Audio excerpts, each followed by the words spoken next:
नमस्कार, मी प्रियांका पाटील. आपण पाहत आहात राष्ट्रीय लोकराज्य न्यूज, निर्भीड बातम्यांचे व्यासपीठ. आज आपण दिवसभरामध्ये घडणाऱ्या घडामोडींवर नजर टाकूया.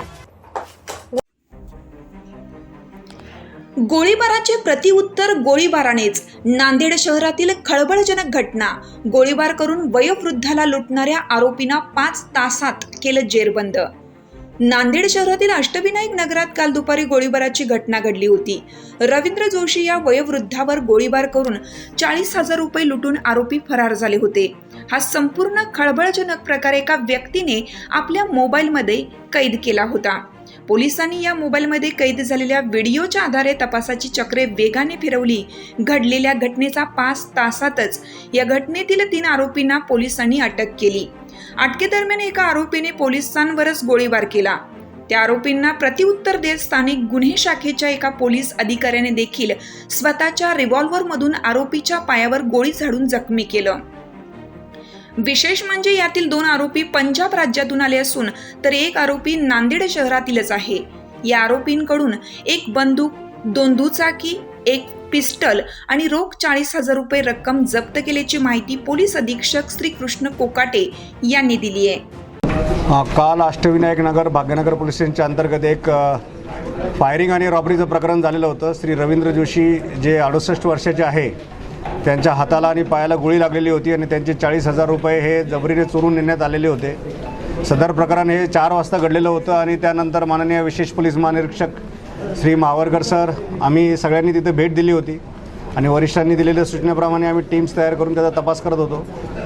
या प्रकरणामध्ये एक छोटंसं व्हिडिओ फुटेज आम्हाला मिळालेलं होतं आणि त्या फुटेजच्या अनुषंगाने आणि बॅक ट्रेस करत आम्ही काही संशयित नावं निष्पन्न केली आणि त्यांना रात्रीच एकाला ताब्यात घेऊन त्याचा शोध घेतला. तर त्याची जी माहिती दिली त्याच्या आधारे त्याच्या इतर साथीदारांना शोध घेत असताना असर्जन भागामध्ये ते लपलेले असताना त्यांना अटक करण्यासाठी गेलेल्या आमच्या टीमवर त्यांनी त्यांच्या असलेल्या पिस्तूलवरून फायर केलेलं होतं. तर त्याचा संरक्षणार्थ आमच्या अधिकाऱ्याने 2 राऊंड फायर केले. त्यामध्ये आरोपीला एका पायाला जखमी झालेला होता, त्याला तिथं ताब्यात घेऊन दवाखान्यात हलवण्यात आलं आणि दुसरा आरोपीसुद्धा ताब्यात घेण्यात आला. यामधून बाकीचे सगळे 3 आरोपी आम्ही आत्तापर्यंत अटक केलेले आहेत आणि यांच्याकडून एक पिस्टल, 40,000 रुपये रोख आणि 2 गाड्या जप्त केलेल्या आहे. यांचा उद्देश हा पैसे लुटण्याचा होता. यापैकी 2 जे आरोपी आहेत ते पंजाबहून 10 दिवसापूर्वी आलेले आहेत आणि एक इथला आरोपी आहे जो की ढाबा चालक आहे. यांचा उद्देश इझी मनी मिळवण्याचा होता. या अनुषंगाने आम्ही फक्त एवढंच सर्वांना आवाहन करतो की आपल्याकडे बाहेरून आलेले लोक हे का आलेले आहेत, कुठून आलेले आहेत, ते काय करतात, यावर थोडंसं आम्हाला सतर्कपणे कळवलं तर आपल्याला त्याच्यात फायदा होईल.